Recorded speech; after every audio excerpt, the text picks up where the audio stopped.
गुजरात की 182 विधानसभा सीटों के लिए मतदान होने में अब ज्यादा समय नहीं बचा है। इसी वजह से राज्य में हलचल बढ़ गई है और मतदान होने से पहले सभी दल अपनी पूरी ताकत राज्य में झोंक रहे हैं।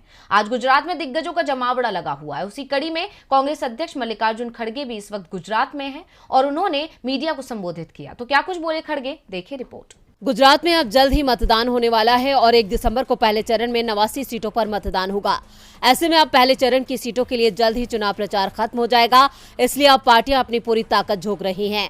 आज कांग्रेस अध्यक्ष मल्लिकार्जुन खड़गे का गुजरात दौरे का दूसरा दिन था, जहां उन्होंने बीजेपी सरकार और पीएम मोदी पर जमकर निशाना साधा। इतना ही नहीं, खड़गे ने राज्य में दलित कार्ड भी खेला। खड़गे ने दलितों को साधते हुए पीएम मोदी के ही तरीके से उन्हें करारा जवाब दे डाला।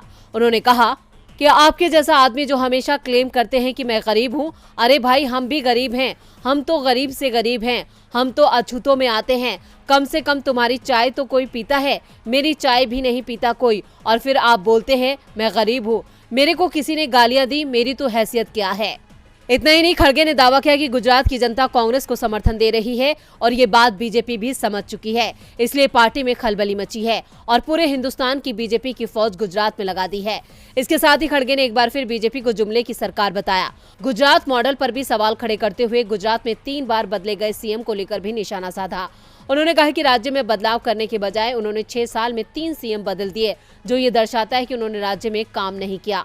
महंगाई, बेरोजगारी के मुद्दे पर भी खड़गे सरकार को घेरने से नहीं चुके। साथ ही मोदी सरकार पर भ्रष्टाचारी होने का आरोप लगाते हुए तंज कसा।